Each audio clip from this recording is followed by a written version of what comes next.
والنهارده مش فيديو زي ما معودكم كل اسبوع. النهارده مسابقه. عاملين ايه؟ يا رب تكونوا بخير. وقررت بما اني شفتكم متفاعلين جدا على القناه ان انا اعمل لكم مسابقه كده صغيره في حقكم على 10 ايربود. طب ايه الشروط يا منقذ؟ الشروط سهله جدا، انك تعمل اشتراك للقناه ولايك للفيديو، تكتب لي اسمك واي اكونت ليك على الانستجرام او اي تواصل ليك، او الاسهل من كل ده هسيب لك لينك الانستجرام بتاعي في الوصف او في اول تعليق مثبت، تخش تبعت لي انك عملت الشروط واسمك في البرايفت مسج، وان شاء الله السحب هيكون بعد فتره. ما تنساش تاخد لفه في القناه عشان انا متاكد ان المحتوى يعجبك، واسيبكم مع معلومات عن الاعجاز القراني. اشوفكم في فيديو جديد، احبكم، سلام. عمرك سالت نفسك ليه القران مش مجرد كتاب بنقراه وخلاص؟ ده منظومه رقميه مرعبه هتخلي جسمك هصدمك بسبع معجزات في ثواني. ركز معايا. بص يا سيدي، كلمه الحياه الدنيا اتكررت في القران 115 مره. عارف الاخره اتكررت كام مره بالظبط؟ 115 مره برضه. طب والملائكه 88 مره، والشياطين زيهم 88 مره، توازن بالملي. حتى الجنه والنار الاثنين اتذكروا 77 مره. مفيش صدفه هنا. طب خد التقيل، القران ذكر كلمه البحر 32 مره، كلمه البر او اليابسه 13 مره. لو جمعتهم وحسبت النسبه هتلاقي اليابسه طالعه 28.8%، والبحر 71.1%، ودي نفس نسبه الميه والارض على كوكبنا بالظبط.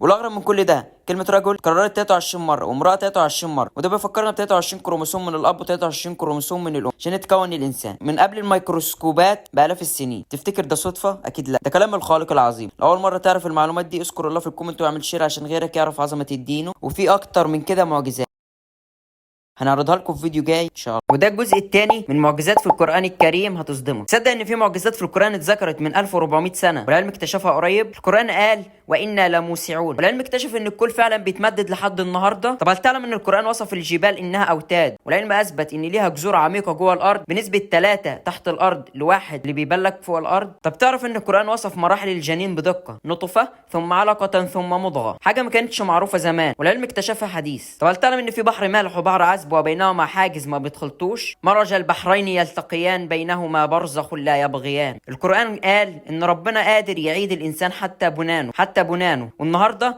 البصمة اثبتت ان كل انسان مميز. القرآن قال وانزلنا الحديد فيه بأس شديد ومنافع للناس، والعلم اثبت ان الحديد اصل نيازك. طب هل تعلم ان القرآن ذكر ظلمات فوق بعضها في اعماق البحر، والعلم اكتشف ان كل ما تنزل اعمق الضوء يختفي؟ طبعا ده كله مش صدفة، ده عظمة القرآن واثبات لاي شخص ملحد او بيشكك في الدين انه يؤمن ويرجع لاصله. وده كان جزء بسيط، لو عايزنا اعمل لك جزء ثالث اعمل لايك وتعليق واشترك في القناه. اشوفكم فيديو جديد، سلام.